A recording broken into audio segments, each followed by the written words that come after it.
Oh, Gabrissy, you think Karen's obsessed with you? You're obsessed with her. Child, we opening the Ryu with a dry puncher joke. Let's get to the crap. Ooh, child, the shades start early though. Andy asking Karen about her wigs and Gabrissy looks constipated. I wish her business looked constipated, but it looks liquidated. Liquidated. Lord, Candace brought this Muppet. A hater blocker or a love spreader. Whatever you need, it ain't matching your dress, so it ain't what you need. Monique looked confused, but Robin looks tacky. So now we're going over Karen's fashion upgrade, and Lord knows she needed it. Gabrissy, where's yours? Rob? How about yourself, Mr. Dixon? Lord, all the fashions we farting with this early in the episode, I'm getting bored. I guess they figured we was getting our snacks together, making our tuna melts and whatnot. Oh, Lord, we're going through Robin's femininity looks. Oh, wow, this is rough. This is like 2020 all over again. Oh, God, and then Gabrissy and her forehead. So Andy asked, who's changed the most in 5 years? And I agree with him. I would say Karen.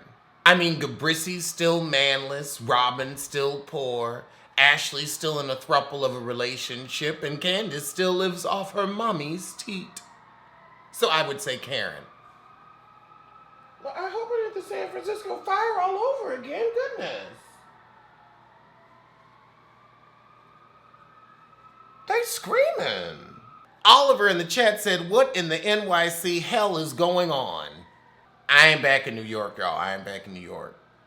Hence the tank top and the open window. That would not be happening on the East Coast right now. It's probably 2 degrees. Ooh. I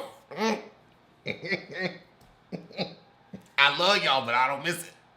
Oh, now Karen fesses up to a little nose surgery from Nosy Andy.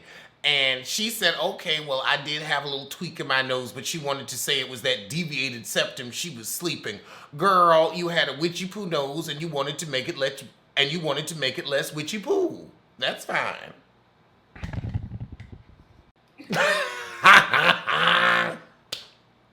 Oh. When Andy said, who's changed the least? And Ashley said, Giselle. Girl, now that was shade.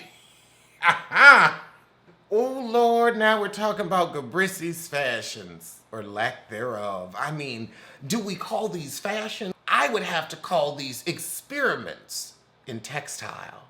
Like, it would have, like, really, this is an experiment in textile. I can't call it fashion, but a textilian experiment. Karen said her style is a mess, but she knows it. I've grown to appreciate it, and it's been very therapeutic in quarantine. Karen is not here for her today, and Giselle doesn't have a comeback like she doesn't have a man. Oh, Lord, now Wendy getting into it. You suffer from pretty girl syndrome. You don't have to try. Well, Wendy, is that what you're saying? Because you're a beautiful woman, but, oh, Lord, you don't need those 4 feet long eyelashes. You don't. And if you took 4 bundles out of your head, you wouldn't sweat so much and you'd actually look good. Little tip. I know we didn't just ask the androgynous Rob Dixon what Rob thinks of Gabrissy's style or lack thereof. Oh, Lord, so Rob Dixon says that Gabrissy makes bold fashion choices. Well, what do you make? What is this literal French's mustard dress you got on? Are you trying to get a sponsorship? You want to talk about a bold fashion choice? Well, I guess you just make plain old shitty ones.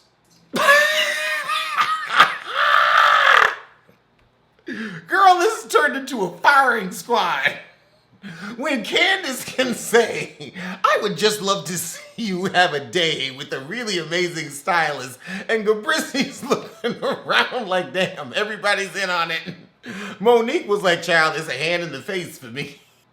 Come on, Candace, finish her off. Oh Lord, now Monique gonna say Karen is the best dressed. I mean, in truth, it's none of you. But Karen, I don't know if I'm going to buy that alteration mess. You're really good at, catching a lie quick, but I don't buy it. You could just purchase the outfit in your size. In your size. Oh Lord, Candace is gonna say I'd call it a tie between myself and Karen, and you're sitting there with that Easter bow on.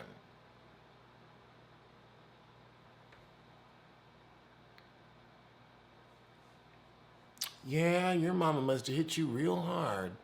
Oh, goodness. Andy's going to ask Rob and Gabrissi how they maintain their friendship. Well, that's what happens when a touch-me-not and a pillow princess get together. It's a match made in heaven. Lesbian heaven. Just clicking and clacking. Clicking and clacking. The scissors, they snip. Oh, goodness, now Rob is saying, Karen, you're not being fun, shady. You wanted people to blame us for their actions.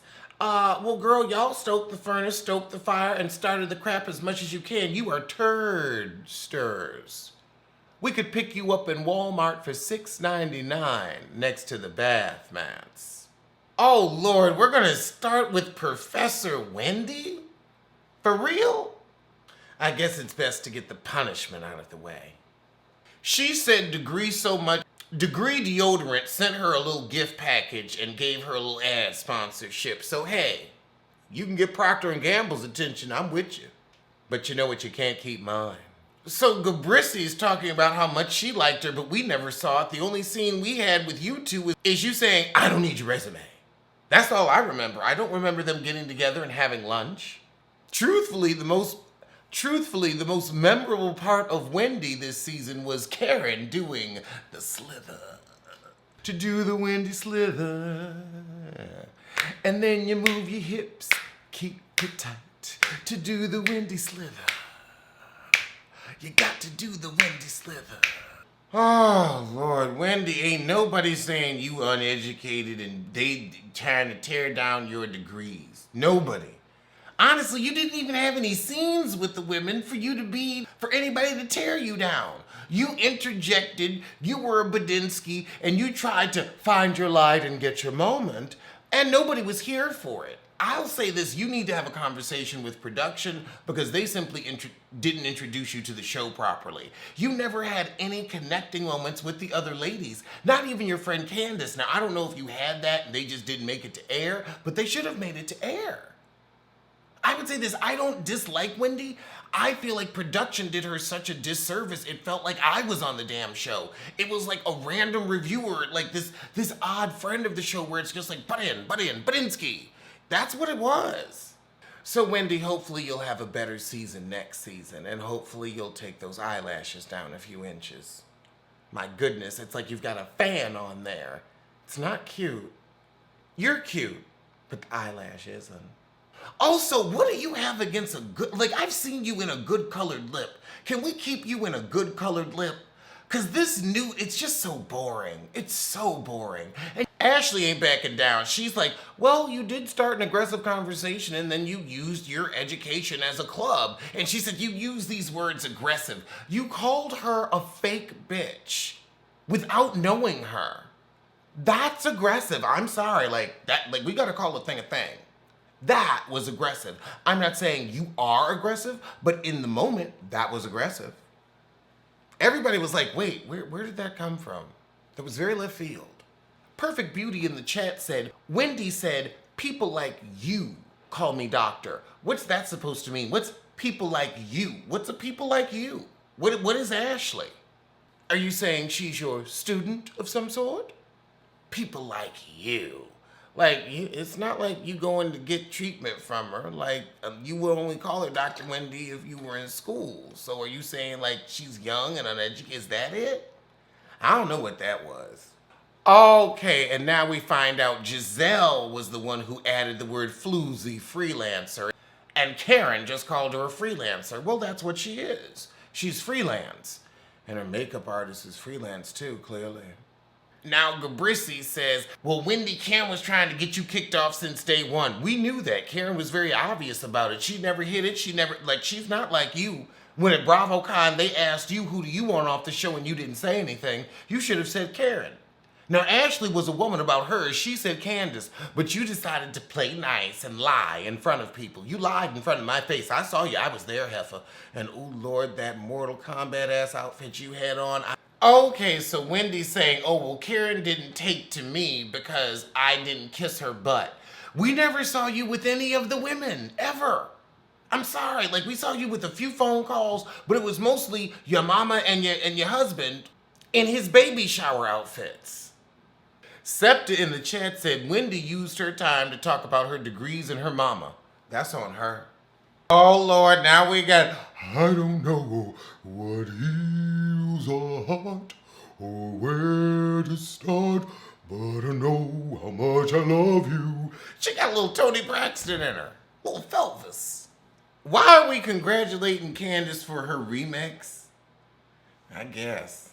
I'm sorry, I gotta be with Candace on this read. It doesn't compare to Coffee and Love. It's a little cute, a little adult, a little, it's like a little praise dance song. Like, it's like a Karen Clark Sheard reject track. Oh, Lord, now, Ashley, you gonna say you performed your song a number of occasions live? Nobody wanted to hear it. Jesus. I'd listen to, I don't know, but your Coffee and Love, I'm sorry, honey, you have no vocal ability. Candace at least has a thimbleful. Like, she could be a doo-wop, pop background singer. Oh, Candace said the man you lay with is itching. Take a test. I'm sorry, Chris don't look that clean either. Candace was on it.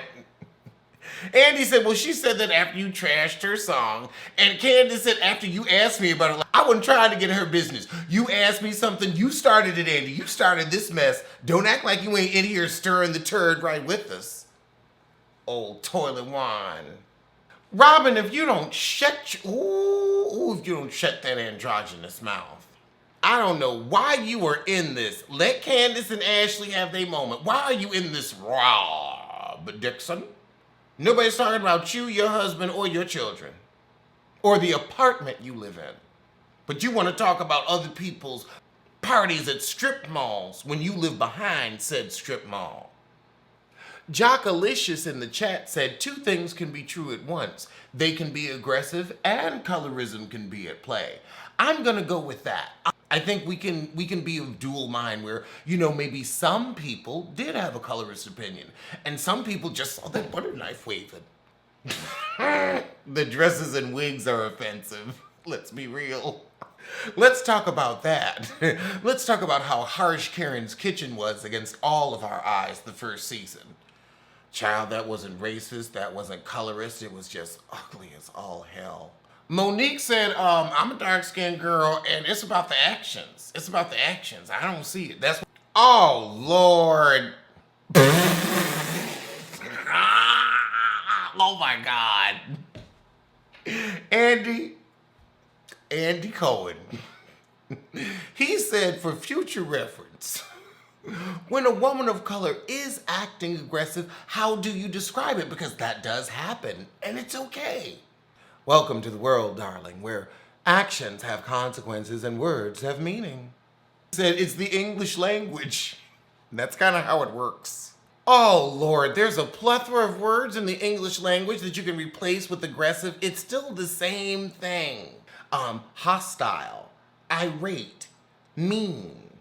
You'd be mad with any of those other synonyms because none of them are nice, but the actions weren't nice. Oh, Lord, Candace is in grad school. She knows she ain't a fan favorite. She like, I better get a real job because mama cutting me off. Okay, so her and Chris have purchased a new home, aka her mama was sick of that apartment, and quiet as it's kept, the real estate market was really hot. She probably got that crap for a song because, nobody was really moving into new constructions, and she was able to sell that apartment because it had more space than ones in New York. I know exactly what happened. This is a good, thorough reunion. Oh my goodness. They are serving. I'm glad they got a lot of the crap out of the way in the beginning of the episode because it is just a Birdman hand rub, hon. All right, and now we're getting into Gabrice and Gabrice. Welcome to the uncomfort zone. We get into your business. You're sorry home. You're sorry home. Oh, Lord.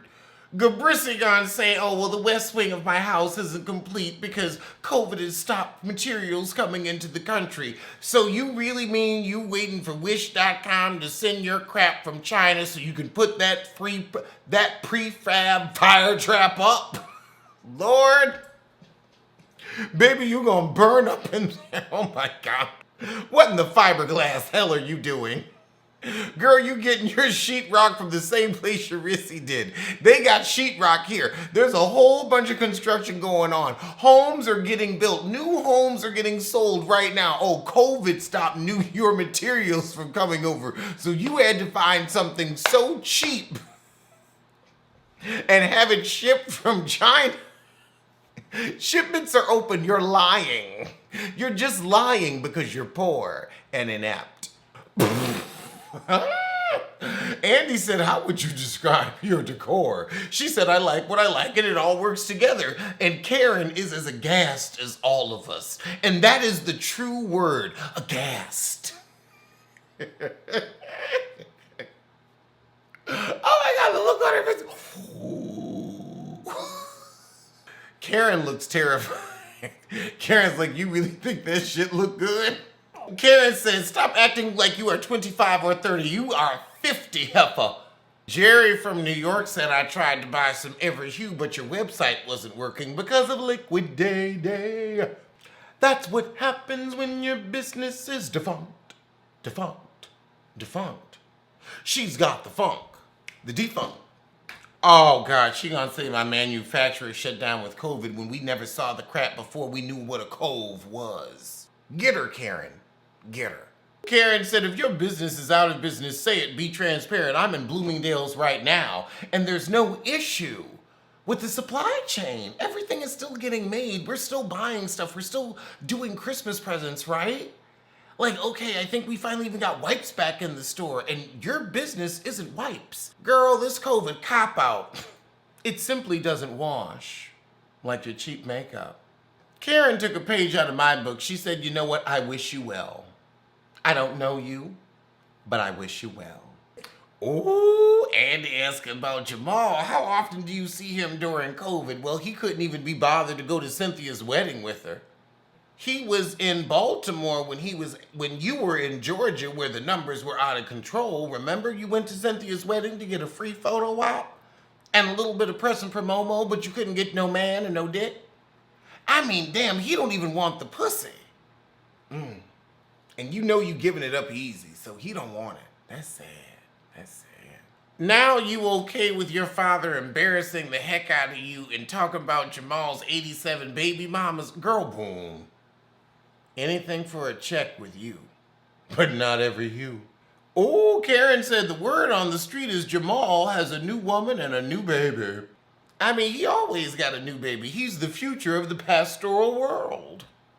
He wants to be fruitful and multiply. Karen said Jamal saved your job, basically, I believe. So Gabrice says he has not had a new baby and her pappy was exaggerating, but not by much. Oh, and then Monique pops up with, well, he told his girlfriend at the time that it was just reality TV and it wasn't true.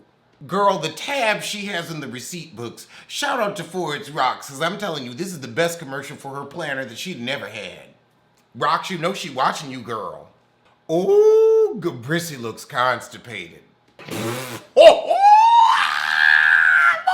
ain't playing today.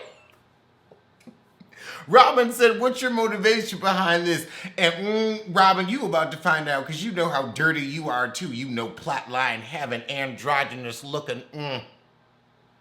I could say some crap about Rob Dixon, but I'm going to keep my mouth shut.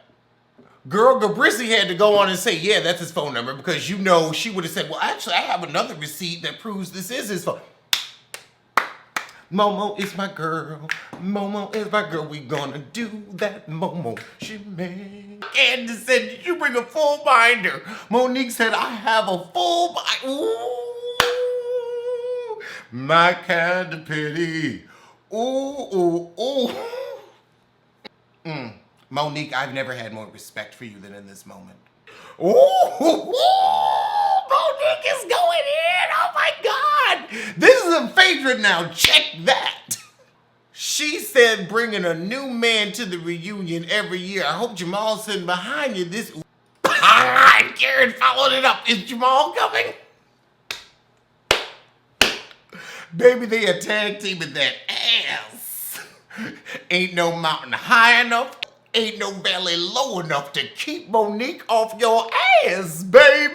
This is so delicious. It's got to be fattening. We may not have gotten the verses this week, but this was the verses tonight, and 2 points to Monique. Girl. I have to rewatch that and read. I mean, ooh, ooh.